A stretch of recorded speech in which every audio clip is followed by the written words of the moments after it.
Sejam todos bem-vindos ao canal Companheiros da Luz. Leitura e estudo do livro O Consolador. Obra ditada pelo Espírito Emmanuel ao médium Chico Xavier. Exame da segunda parte, denominada Filosofia. Perguntas de números 131 a 145. Iniciemos então a leitura do questionário de subtítulo. Primeiro, vida, experiência. Pergunta número 131. Como adquire experiência o espírito encarnado? Emmanuel responde: a luta e o trabalho são tão imprescindíveis ao aperfeiçoamento do espírito, como o pão material é indispensável à manutenção do corpo físico. É trabalhando e lutando, sofrendo e aprendendo, que a alma adquire as experiências necessárias, na sua marcha para a perfeição. Pergunta número 132. Há o determinismo e o livre-arbítrio ao mesmo tempo, na existência humana? Emmanuel responde: determinismo e livre-arbítrio coexistem na vida, entrosando-se na estrada dos destinos, para a elevação e redenção dos homens. O primeiro é absoluto nas mais baixas camadas evolutivas, e o segundo amplia-se com os valores da educação e da experiência.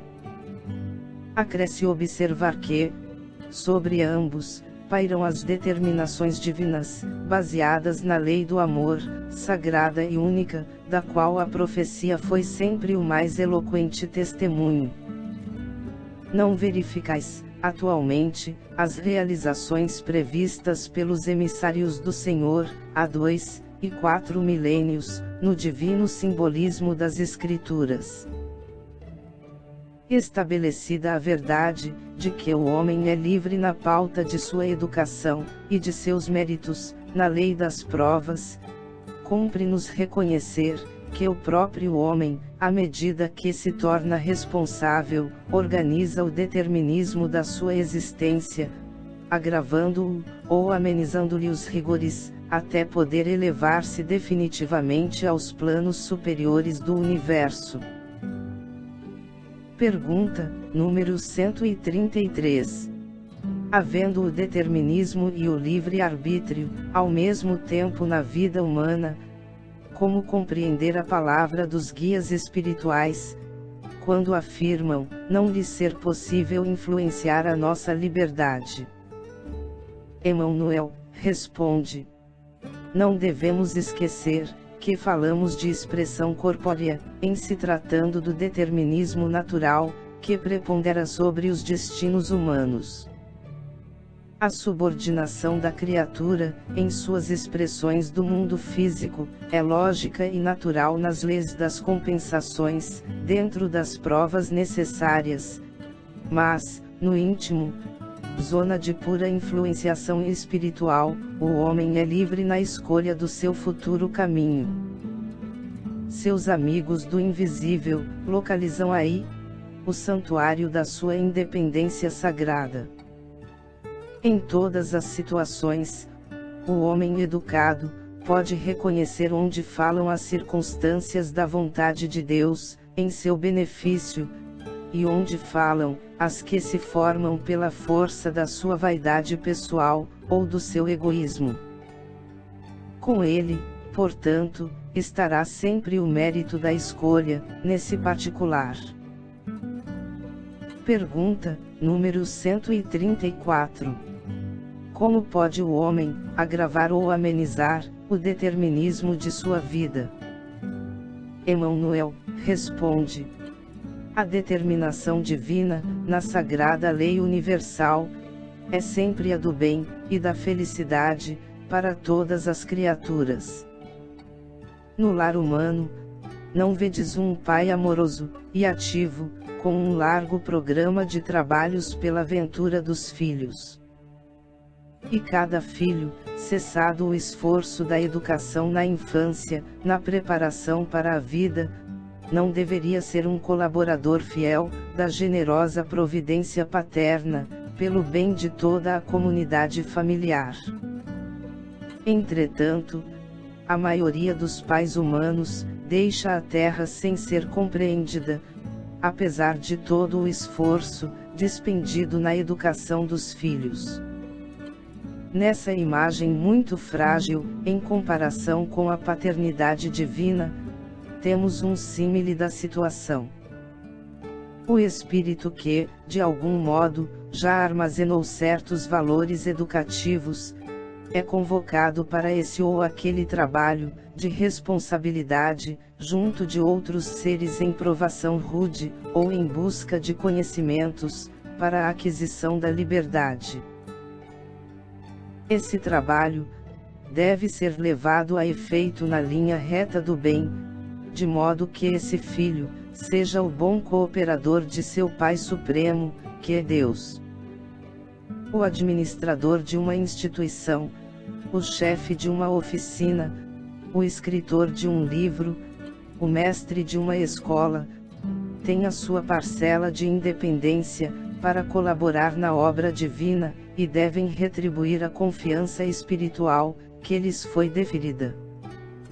Os que se educam e conquistam direitos naturais, inerentes à personalidade, deixam de obedecer, de modo absoluto, no determinismo da evolução, porquanto estarão aptos a cooperar no serviço das ordenações, podendo criar as circunstâncias para a marcha ascensional de seus subordinados, ou irmãos, em humanidade, no mecanismo de responsabilidade da consciência esclarecida.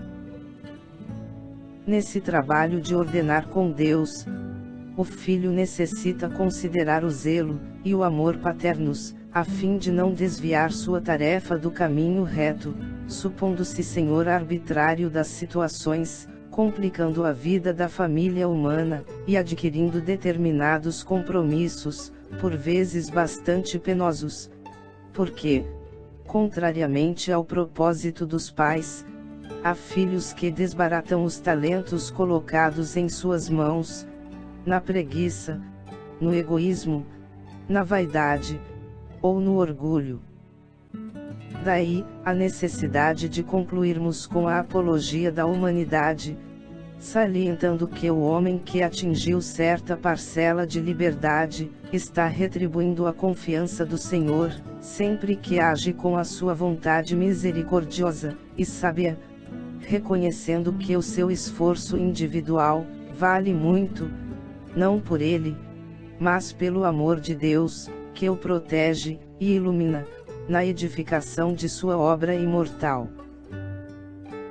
Pergunta, número 135. Se o determinismo divino é o do bem, quem criou o mal? Emmanuel responde: o determinismo divino se constitui de uma só lei, que é a do amor para a comunidade universal. Todavia, confiando em si mesmo, mais do que em Deus, o homem transforma a sua fragilidade em foco de ações contrárias a essa mesma lei, efetuando, desse modo, uma intervenção indébita na harmonia divina. Eis o mal.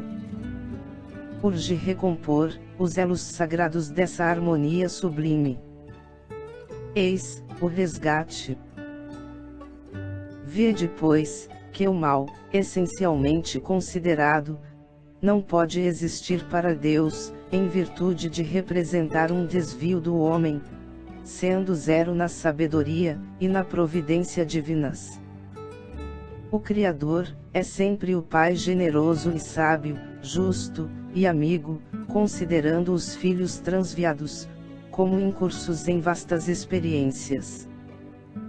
Mas, como Jesus e os seus prepostos são seus cooperadores divinos, e eles próprios instituem as tarefas contra o desvio das criaturas humanas, focalizam os prejuízos do mal com a força de suas responsabilidades educativas, a fim de que a humanidade siga retamente no seu verdadeiro caminho, para Deus.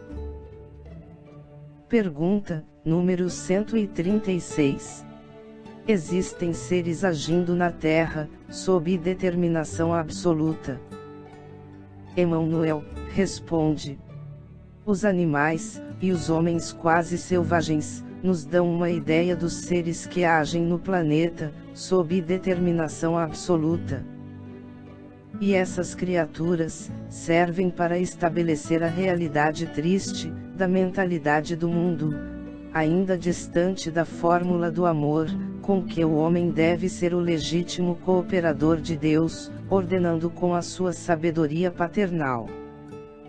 Sem saberem amar os irracionais, e os irmãos mais ignorantes colocados sob a sua imediata proteção, os homens mais educados da terra exterminam os primeiros, para a sua alimentação, e escravizam os segundos, para objeto de explorações grosseiras, com exceções, de modo a mobilizá-los a serviço do seu egoísmo, e da sua ambição. Pergunta, número 137. O homem educado deve exercer vigilância sobre o seu grau de liberdade. Emmanuel responde: é sobre a independência própria que a criatura humana precisa exercer a vigilância maior. Quando o homem educado se permite examinar a conduta de outrem, de modo leviano ou inconveniente, é sinal que a sua vigilância padece desastrosa deficiência, porquanto a liberdade de alguém termina sempre onde começa uma outra liberdade, e cada qual responderá por si, um dia, junto à verdade divina. Pergunta, número 138. Em se tratando das questões do determinismo, qualquer ser racional pode estar sujeito a erros. Emmanuel responde: todo ser racional está sujeito ao erro, mas a ele não se encontra obrigado.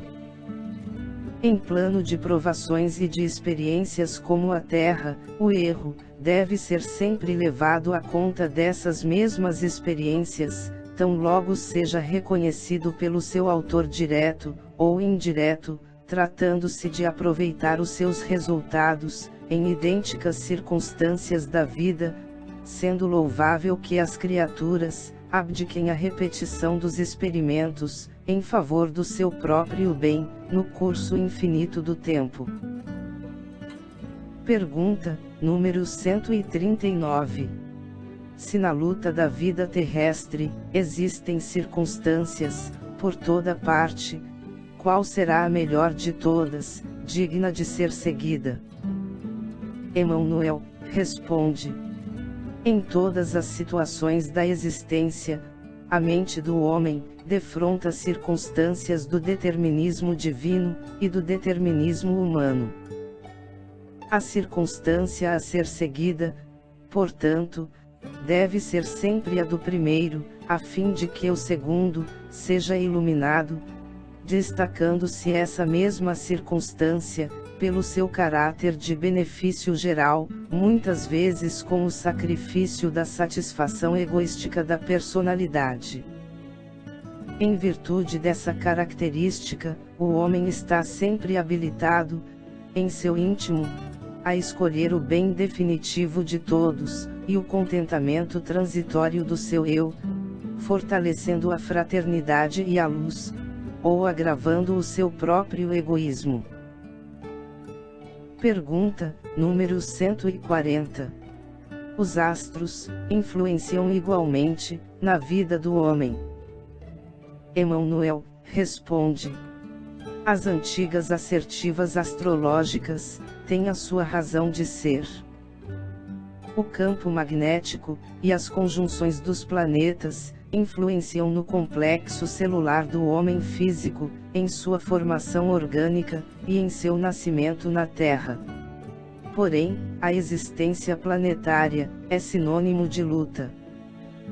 Se as influências astrais não favorecem a determinadas criaturas, urge que estas lutem contra os elementos perturbadores, porque, acima de todas as verdades astrológicas, temos o Evangelho, e o Evangelho nos ensina que cada qual receberá por suas obras, achando-se cada homem, sob as influências que merece.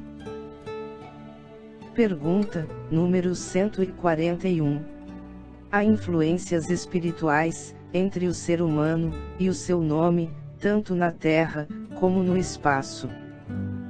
Emmanuel responde: na Terra, ou no plano invisível, temos a simbologia sagrada das palavras. Todavia, o estudo dessas influências requer um grande volume de considerações especializadas. E como o nosso trabalho humilde é uma apologia ao esforço de cada um, ainda aqui, temos de reconhecer que cada homem recebe as influências a que faz jus, competindo a cada coração renovar seus próprios valores, em marcha para realizações cada vez mais altas, pois que o determinismo de Deus é o do bem, e todos os que se entregarem realmente ao bem, triunfarão de todos os óbices do mundo. Pergunta, número 142. Poderíamos receber um ensinamento sobre o número 7, tantas vezes utilizado no ensino das tradições sagradas do cristianismo? Emmanuel responde: uma opinião isolada nos conduzirá a muitas análises nos domínios da chamada numerologia, fugindo ao escopo de nossas cogitações espirituais. Os números, como as vibrações, possuem a sua mística natural, mas, em face de nossos imperativos de educação, temos de convir que todos os números, como todas as vibrações, serão sagrados para nós, quando houvermos santificado o coração para Deus, sendo justo, nesse particular, copiarmos a antiga observação do Cristo sobre o sábado, esclarecendo que os números foram feitos para os homens, porém, os homens não foram criados para os números. Pergunta, número 143. Deve acreditar-se na influência oculta de certos objetos, como joias, etc., que parecem acompanhados de uma atuação infeliz e fatal? Emmanuel responde: os objetos, sobretudo os de uso pessoal, têm a sua história viva, e por vezes, podem constituir o ponto de atenção das entidades perturbadas, de seus antigos possuidores no mundo. Razão porque parecem tocados, por vezes, de singulares influências ocultas. Porém, nosso esforço deve ser o da libertação espiritual, sendo indispensável lutarmos contra os fetiches, para considerar tão somente os valores morais do homem, na sua jornada para o perfeito. Pergunta, número 144. Os fenômenos premonitórios atestam a possibilidade da presciência com relação ao futuro? Emmanuel responde: os espíritos de nossa esfera não podem devassar o futuro, considerando essa atividade uma característica dos atributos do Criador Supremo, que é Deus. Temos de considerar, todavia, que as existências humanas estão subordinadas a um mapa de provas gerais, onde a personalidade deve movimentar-se com o seu esforço para a iluminação do porvir, e dentro desse roteiro, os mentores espirituais mais elevados podem organizar os fatos premonitórios, quando convenham. Demonstração de que o homem não se resume a um conglomerado de elementos químicos, de conformidade com a definição do materialismo dissolvente. Pergunta, número 145. Que dizermos da cartomancia, em face do espiritismo? Emmanuel responde: a cartomancia, pode enquadrar-se nos fenômenos psíquicos, mas não no espiritismo evangélico, onde o cristão deve cultivar os valores do seu mundo íntimo pela fé viva e pelo amor no coração, buscando servir a Jesus no santuário de sua alma, não tendo outra vontade que não aquela de se elevar ao seu amor pelo trabalho e iluminação de si mesmo, sem qualquer preocupação pelos acontecimentos nocivos que se foram, ou pelos fatos que hão de vir, na sugestão nem sempre sincera, dos que devassam o mundo oculto. Chegamos ao final da leitura deste questionário. Não percam a leitura do próximo de subtítulo: Filosofia, primeiro vida, transição. Obrigado por apoiarem nosso canal. Curtam, comentem, inscrevam-se e compartilhem. Boa reflexão, e que Jesus abençoe a todos.